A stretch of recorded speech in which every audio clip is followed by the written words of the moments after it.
Hello. So, another day here and another hunt. Today we are back up at Hiawatha and we are adventuring and exploring on the red pine side of Hiawatha trails, and I'm just starting out on this little purple dotted line connector trail as I'm a little bit more on a hunt than a ride, still in my current condition with my big boot on. That being said, I did get to try out some of the green trails yesterday and did pretty well, but I shall start my day on more of a hunt than a ride. So I'm in mixed forest again, coniferous and deciduous trees, and I don't really know what I'm looking for. We're just going to see what we see, but I was so pleased about my one singular porcini find yesterday, so I will certainly have my eyes peeled for more of those today, but let's just see what we see. I'll let you know. See, last time I thought it was counting too, though. But at least it's not flashing this time, because I think the first time that I buggered it up, it was flashing. So flashing means on but not recording. We're still learning. Who knows? So today is the third day of our adventure. So we did Sudbury, we did the Farmer Lake side of the Hiawatha, and then today I went and investigated the Red Pine side, not Red Pines, as I keep calling it. You've got me calling it Red Pines now, too. Tomorrow, we're not sure quite what we're going to do yet. There's some downhill trails, but there's also the Crystal side, and they've built more new trails, so I am, at this point, not 100% whether I'm going to do the downhill trails or not, but we shall see. Anyway, went Red Pines today, and if you have been to Hiawatha in the past, but not for a while, the Red Pines side is, I guess, classed as being a little bit easier. There is there is a fairly easy green trail, which I'll talk about in a second because Jessica rode it, but on the Red Pine side, which is as you come up the hill out of Sault Ste. Marie, it's kind of the first little trail system you come to. Red Pine, not Red Pines. Is it on the west side of things? You would know that better than me. Oh, is that map pointing north? Anyway. So you come up from Sault Ste. Marie, past the Belarusian bike shop that's always closed. You come up the hill, and there's some car parking on the left before the T-junction, where you turn right to go to the main trailhead where Crystal and all that stuff is. Park on the left, you go into the Red Pine area. In the past, it's all been blue and green, so there's multiple trail names, but there's kind of one route that you can follow that goes all the way around. You follow the little man on a bicycle. But today I did a few trails. So Crack Head, Crack On, and Cliffhanger are all black. Not to be underestimated. I would be surprised if you rode that first off without walking or putting your foot down at least once or twice. It's quite rocky and severe. Like there's off-camber slabs facing towards the edge of a drop. And severe. Yeah, and it's technically difficult, not particularly scary, but I would imagine in the wet it could be quite interesting. Yeah, Sorry, go on. I was just going to say that we've been really lucky so far with the weather, and even though they have forecasted a bit of rain, it's been pretty well dry as a bone. So just to say, we have been in dry conditions thus far. Yeah, I think the only rain we had was yesterday on the way to the restaurante, which we will talk about. Went off and did Crackhead, Crack On and Cliffhanger, and then went and did the Red Pine Trail as I would normally do it, which starts off with Penny Lane, which we then did later on, and then you go on to a few funny names of trails. So Big Bird, I did Bert and Ernie, and then Stickman Drive. There's a few shortcuts you'll see. You can do like this Cattle Run, which is a cut through, and then there's a couple of other like purple trails that cut through if you want to go back. And because it's a cross-country ski area, I think in the winter there are lots of signs for trailheads. So every time you come to a junction where there's a quick return, it does tell you. So I did that. Then I did Stickman Drive, which I've ridden before in the past, which I really quite like. And then I ended up on this black trail called the Zoo, and then Fern Gully, which is an excellent trail that is exactly what it says. It kind of goes through all of the ferns. I think I remember that one from last time. Were they building it last time? That's what I seem to recall. It was kind of, maybe that was one of the new ones, and I don't recall if it was complete or not, but I recall getting quite lost that day. Yeah, I couldn't figure it out, but some of it was familiar. So I then ended up on holiday, which we have done before. Is coffee being poured? And then I just came back on the return. There was a couple of things though. On the adventure I was on Irma Face, I picked up this black trail, and then ended up in Fern Gully. Somewhere in all of that is a trail or an area called Spooky Hollow, which I rarely feel like I'm in the middle of it nowhere riding the Hiawatha trails, but on this particular occasion I did, and there were maybe 5 or 6 piles of bear scat, which made me wonder if I was going to see a bear. And then I ended up kind of up on the side of this like hill, just riding along a little creek, and I was thinking this would be an ideal place if you were a bear to be having a bath or a shower. Hanging out. Anyway, I didn't see a bear, and then ended up on this Fern Gully, and then a holiday, and then headed back. So that is all pre-existing. There's a little trail called Corker, and then if you just keep following the arrows, I ended up looking for a trail called Rabbit Run that I really wanted to do, because I think that is new, and I'm on this mission to ride 500 new trails this year, and I'm on 471. Oh, are you now? Yeah, and it's September the 17th, so I'm kind of wondering how I'm gonna finish this off. But anyway, I'm always in search of a new trail or two at the minute. But this Rabbit Run itself is fairly typical of southern Ontario. It's quite flat, and there are a couple of interesting bits, but they've built something. There's like a hollow that they built out, which is like a little bomb hole, and you go round a corner, you drop into this little bomb hole, which there's 2 big berms on, and then you come out into a bit of pine forest that's twisty, really twisty. And I rode that a couple of times because it's maybe a 5-minute loop, but it is quite interesting and quite fun to do.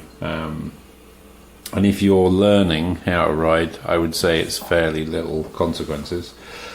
And then, as if I hadn't had enough of it, I came back along Meadow, and then there's a trail called Daisy Dude, and then picked up Cliffhanger again and did this black trail that's new, the opposite way. So that goes Cliffhanger, Sassy, Scooby Snack, and then into Crack On, and then Crackhead, and then Jackamon, back to pretty much where the car park is, which is where I bumped into you, who were looking for mushrooms. So, do you want to talk about your mushroom find and then your ride? Because we then ended up doing a bit of the other side. Sure. So I stayed on for my little mushroom hunt excursion. I was in the same neck of the woods as Jamie on the Red Pines side. And I stayed on the little dotted purple line. Which one is that, Ben? Like a skidoo route?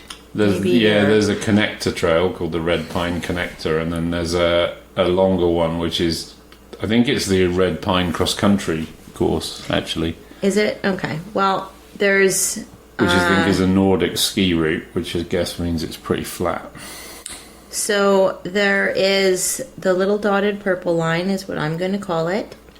That kind of goes alongside Fifth Line, And there's an inner loop and an outer loop, and I just did the inner loop and back to the car. And there was, lots of people walking dogs and just walking on that path. I found, what did I find? Not as many mushrooms did I see on that side as the crystal side, I would say. One thing I will say about Hiawatha and this time of year on the mushroom front is that there is about a bazillion boletes. They are everywhere, particularly I would say slippery jacks and slippery jills. You will be riding along and just see like clusters and little mini fields of them on either side of the trail at any point in time. So a lot of what I am finding in the last few days are in the bolete family for sure. So today I found a couple new boletes that I had not found before. One that is like pretty cool looking is the bicolor or two-color bolete, and it's sort of a yellow and red and very quickly stains or bruises like blue to black. But a pretty cool and cute looking mushroom, and I believe is edible. Another bolete that we found and identified is the ornate stalked bolete, and again edible, but not superior taste or choice edible, but edible nonetheless. I also found some honey mushrooms, a good little cluster on a stump, I guess they were. I have to say, a lot of people seem to go crazy for honey mushrooms, and that is one that we just haven't really gotten into, and there's really no reason for that. We just haven't gotten into it or gotten too excited about the honey mushrooms just yet, but I'm sure we will. I've never found them fresh, I think, for me. They're always a bit old or bug infested or... These ones that I found were, I'm sure, definitely still okay enough to be edible and probably pretty good. They weren't like pristine and super fresh. There was a few cracks in some of the caps, but the underside, they didn't look riddled with bugs or anything. I did pick a few, so if we do choose to cook some of those up later, I have a small handful. Excellent. There you go. I also did find a couple different coral fungi in there today, and with the coral fungi, generally I find them when they're a little bit older or they're just kind of covered in dirt, and with their little intricate corally shape, they just look like a nightmare for me to clean, and often quite small and sort of flimsy. So I generally don't get too excited about coral fungus these days, but I did find a couple of clusters that were super fresh and like pretty beefy and hefty.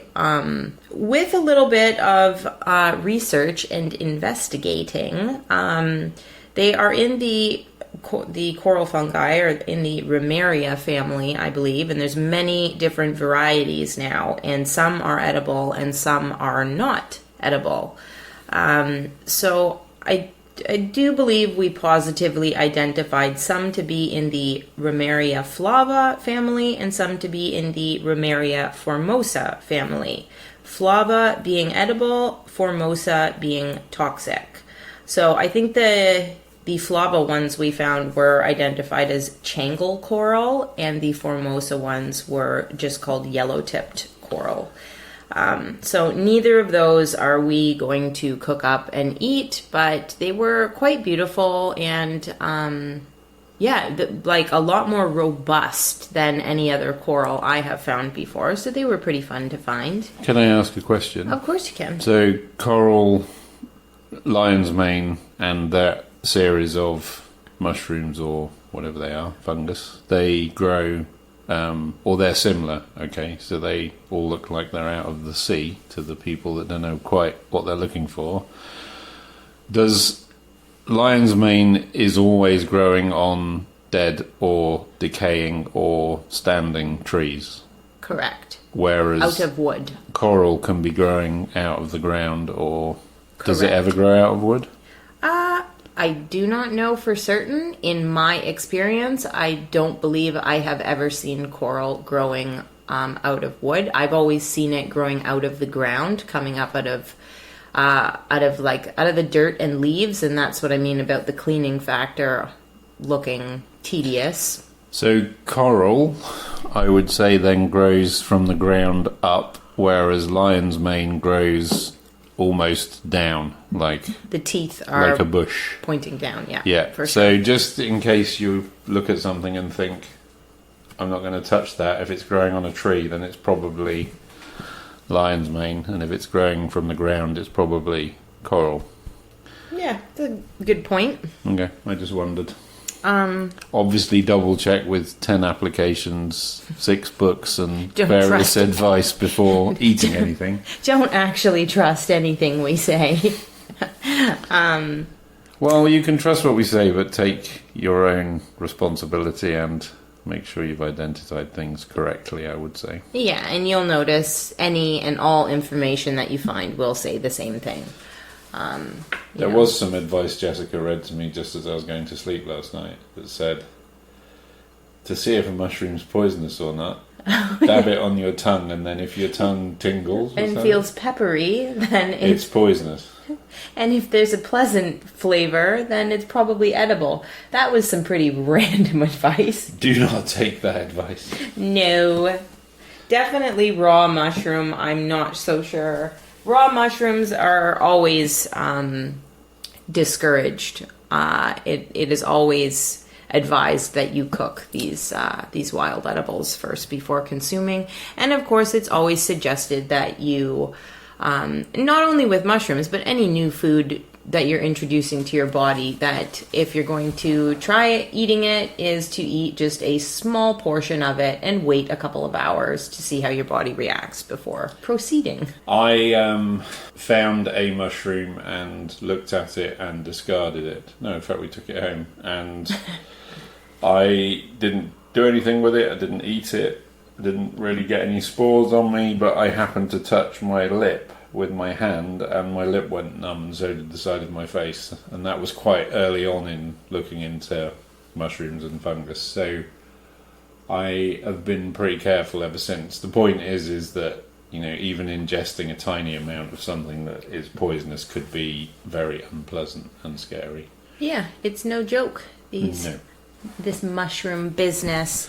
And another, and since that event, I would say we learned a little lesson, and that is, when we're out and touching all these foreign things, you generally have your riding gloves on. Yeah. I do not, but I do try to be extremely careful that once I have been poking around in the dirt and touching these mushrooms, to then not touch my face. And we do carry a bit of sanitizer in the car, and I have gotten into the practice of immediately when I get back to the car, before I start digging into our snacks, is to kind of get my hands clean before eating anything else or touching my face or...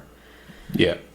So, side note there. So the only other ones I'm going to mention that I did come across, well, one that was new, I didn't see a terrific amount of them, but it was a new one for us, whereas they look like these little funnel caps, and they were identified as clubfoot, and they were a little bit funny. They were not recommended as edible. It said that they taste like wet cotton. And a few others that are definitely not edible, but I thought I would mention to anyone who does not know, are, because there's quite a few of them out there, and I would say, steer clear, because they look cool, they look so cute, but they are the sickener, the vomiting rusula, and they're pretty easy to spot, as they kind of look like a cartoon mushroom with like a very nice colored bright red and sort of a flat top with a white gills and white stem. And yeah, I think the name kind of says enough. Enough said. Generally in nature, anything that's a bright colour is not that good for us. I mean, apples and some berries are okay, but I'm like, even as a kid, I can remember being told, if something is a bright colour, then at least double check what it is before you get stuck into it, because it's so true, but also so not true, because think about chanterelles or but I mean, those red, I guess some of the jellies are edible, but even the bicolor bolete that I found today was some pretty wild color, pretty bright and wild. True. The Ignore chicken. My comment. No, I think it's good to have in the back of your mind, because it encourages you to be cautious. But it is not always true. I guess the most deadly one is pure white, though. Death there Angel you with go. the veil, so yeah, that's true.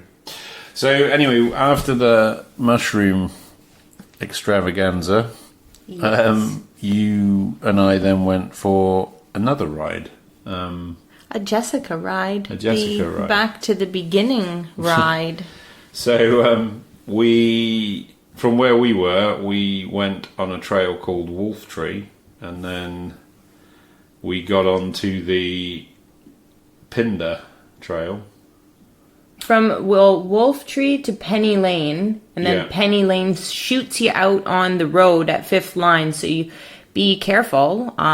You've got to cross the road, and just right across you'll get into now the next system of trails, which is the Pinder Trails. Which we did backwards, so we did Homewood, and then we did Pinder, and then we did Bunny Hop, and then we Grip It to Rip It.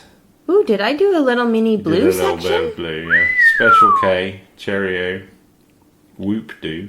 Did I do that whole side? Yeah, just White about, Pine, Willy. Hey, that's not Seven bad. Up, and then we then ended up then doing this loop. We did Tricky Bit, and then we came back up the main trail, right, back to where the car park was. So you did, I think we did something like 4.8 miles.